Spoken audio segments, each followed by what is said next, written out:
Hey friends, it's Quenby, the Grateful Queen, here on YouTube, and today's video is all about 5 mistakes I see resellers making when it comes to buying Thredup Rescue mystery boxes. I think I'll focus on Thredup because I have a lot of experience buying Thredup boxes, and I know that it's relevant to many people in our community, but this could really also apply to any kind of mystery box. If you happen to be new to this channel, hi and welcome. I'm Quenby. I'm a part-time reseller. I've been reselling mostly women's, men's, kids' clothes, fashion for about 9 years on eBay, 2 years on Poshmark. For me, it's a part-time gig, but it's a job that I really love. It allows me to work from home and make extra money and connect with all of you in the reselling community. So it's a job I love, and I share all about it here on the channel. You're going to find a lot of education about brands, about buying and selling, thrift hauls, and a lot of mystery unboxes because I love a good mystery box. Oh, Jerry, you must subscribe to Grateful Queen. It's so amazing. I'm going to go subscribe and turn on notifications. Okay, they're on. Did you do a thumbs up? Yes, I did a thumbs up. Wait, subscribe. Don't forget to turn on notifications and like. Box. Do you? Let me know in the comments what your experience is with mystery boxes. In this video, there's no way that I can do an exhaustive list of all the information about mystery boxes, so I'd love if you leave it in the comments section so that when people watch the replay, they can learn from your comment too. And be sure to subscribe and hit that little bell notification so you know when I put out new videos and you won't miss them, and especially when I go live. I do some pop-ups during the week, and I do a live every Friday at 5 on the channel at 5 p.m. Pacific time. So let's get into it. I'm going to pop up some info here too. Number 1 is going to be about managing expectations. Probably the number 1 mistake I see reselling friends make is managing their expectations around a mystery box. You have to go into buying a mystery box knowing that it's always a risk. There's no guarantee you're going to get a great box. I myself have gotten plenty of dud boxes. I don't know if you saw my recent video when I opened a Goodwill blue box. It might be one of the worst boxes I've ever got, but I still love Goodwill, and I might buy another reselling box from them. I've also seen amazing boxes, and when you get a great box, usually your cost of goods is low. The benefit of mystery boxes is they come right to your door. You're not out there sourcing for things. Another benefit of mystery boxes is that sometimes there's things in there, items with brands and styles I never would have experimented with before, so I learn a lot about what sells and what doesn't. So I think they're pretty educational, but I think it's really hard for people when they get a mystery box and they're just hoping and praying it's going to be a really good one, and then it's not. It's kind of a dud. Maybe they're going to not make their money back. Maybe they'll make it back, but not as much profit as they hoped. So I think it's important to know for yourself, you're the only one who's going to know the answer to this, how risk tolerant are you? Are you someone that if you get a mystery box and it's kind of a dud, you're going to be really disappointed, or you're going to be angry, or you're going to say, I'm never doing that again? Some people have a higher risk tolerance than others, so I think you need to evaluate that for yourself. Like, hey, can I roll with this, get a few boxes and see how I do? Is that my personality? Does that fit in my business? Or I'm like, no, I want to hand pick every item for my business. I only want certain brands and styles. Then a mystery box might not be right for you. But what's always helped me is to go into it with the expectation of, I do this for fun. It's often a great way to get inventory. Sometimes I get a good box, sometimes I don't. I'm just going to roll with it and keep going. And that type of mindset has really helped me personally, and maybe it would help you. But I would definitely recommend managing your expectations, and maybe I'll put in, this ties in good for number 2. Mistake number 2 I'm going to say is research. I see resellers buying a box without doing their research. So to tie that into my last thought, one of the ways to manage your expectations is to do your research, you guys, on the box and on the seller. There's so many types of mystery boxes you can buy. When I buy a box from Thredup, I've bought the designer handbag box, the denim box, women's box, men's box. I don't even know what other kind of boxes are on there. I've probably bought it. I think the only one I haven't bought is the scarf box, just because I just don't know how well scarves will sell. But what I do before I go buy one of those Thredup boxes is I come on YouTube and I look and I watch a few people unbox it to get a sense of what they're getting at that particular time for that particular box at that price, and I evaluate, like, would that be good enough for me or not? Am I willing to take that risk? Similarly, if you're buying a mystery box from another Poshmark seller or on eBay, do your research. Look at their reviews, look at their love notes, look at how many boxes they've sold. Is this like a brand new thing for them? How do they respond to customer comments? On eBay, you can look at their feedback score. Posh doesn't have that. They have love notes, but you can really only leave positive love notes. But on eBay, there'll be feedback scores, and you can go look at what people are saying about the mystery boxes they're selling. Ask in your community. We have this amazing community on YouTube and on Instagram. Message some of your friends and say, hey, have you ever bought a Jomar mystery box? Have you bought the Thredup denim box? How was it for you? What do you think of the Goodwill blue boxes? What do you think of this reseller who's now making mystery boxes? Do a little research to see if it's right for you at that time, at that price point. Is it something that's going to work for you? Because that's a mistake I see people making, not doing their research and then unfortunately being disappointed with what they got. So do your research before you buy a mystery box.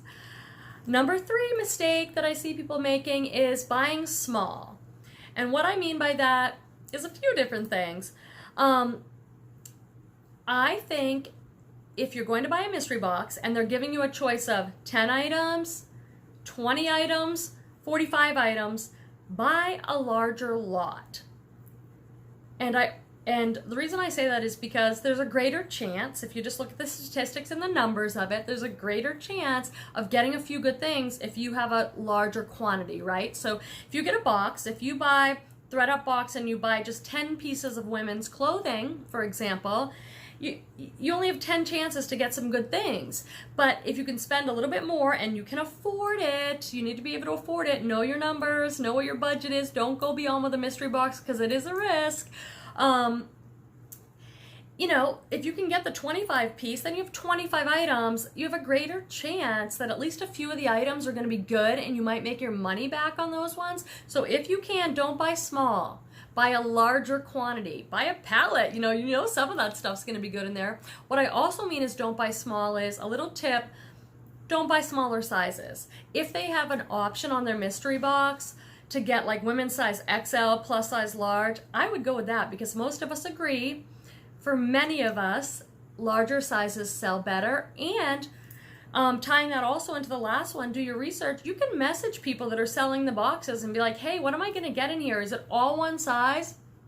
Are you selling things by size at all? What can I expect? Because what if you order the mystery box and you're hoping to get a mix of sizes and you only get extra small and petite, you might not be happy with that. So see what's available, and if you can get larger sizes, get larger sizes. If you can get larger quantity and you can afford it, get larger quantity. Let me know what you guys are thinking of these tips so far, and if you have anything to add, this can be a conversation. This is more of a kind of an opinion, thoughts I have on it, but I'd love to hear your thoughts too. So make sure in the comments to leave what you're thinking. If you've got some other tips or other mistakes, we'd love to hear them. Moving right along, number 5, I think I might have a number 6, so stay tuned to the end to watch that one. Number 5 is, a mistake I see resellers make is not evaluating whether a mystery box of any kind, but from Thredup, let's say, fits into their business model. Every reseller has their own business, their own policies, their own model. For example, I'm more of what I think you'd call a quick flip business. I'm selling things around in the like $15, $20 range mostly, and then some higher stuff occasionally. I'd love to make more, but I'm also okay with quick flipping. I do a lot of bread and butter bands, and then I mix in higher end if I get some cool designer pieces or more expensive brands.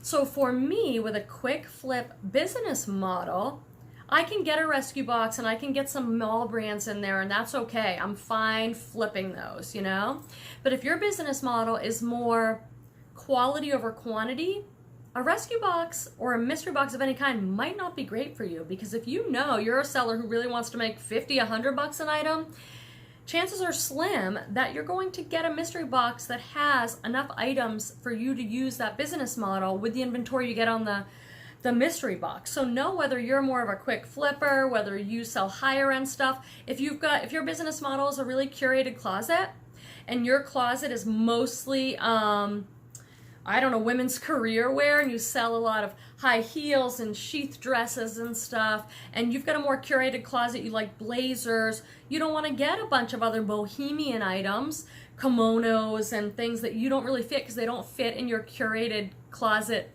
business model, if that makes sense. So know what your business model is and see whether a Thredup box or another mystery box is going to fit into that. And or if you are more of a designer seller or a higher end seller, make sure you're getting a mystery box that fits with that. Every once in a while I'll see Thredup do like 5 designer high-end bag mystery box for $90. On the channel somewhere I've got that box 2 or 3 times, so I've got some openings, some box openings you could check out and see if that's right for you.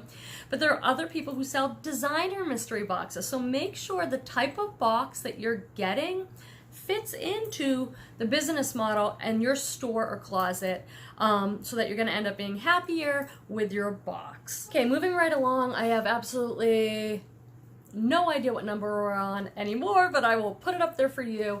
Another mistake that I see people making is just buying one mystery box and then deciding to rule it out. I think with mystery boxes, because some are great, some are amazing, some are not so good, you have to let yourself experiment a little bit to see whether it's going to work for you. So sometimes somebody will write to me and say, I bought one Thredup box, it was a total disaster, I'm never doing it again. And I'm like, okay, that's totally fine choice. But I think it's like with anything. It's like going to the Goodwill Outlet bins or going to a yard sale. You have to try it a few times because you just don't know if you're going to go on a great bins day or if you're going to hit the good yard sales or the crappy yard sales. With mystery boxes, as long as you can afford it, know your numbers and know your budget. Don't ever go outside of that. And of course, everyone gets to make these decisions for yourself. Trust your own instincts and judgments. But with mystery boxes, I've heard a lot of people just be like, they try one thing or one blue box, Goodwill blue box, and then they're never buying a mystery box again. And it's like, oh, you're missing out. Give it a try a few times. If you can afford it, if you need inventory sent right to your door, it's fun. And if you get a good box, the price point, it's like amazing. If you watch some of my, like this video here, Thredup Rescue Box, I never would have thought I would get all those designer dresses in that box.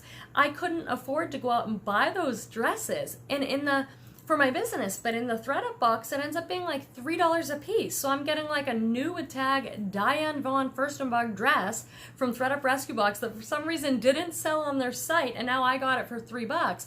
So when they work well, they're amazing. They work really well, and it's so worth it. So I would say, let yourself experiment a few times.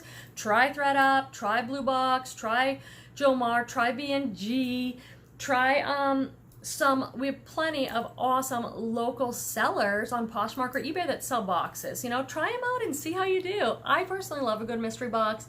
They're fun. I learn a lot from them.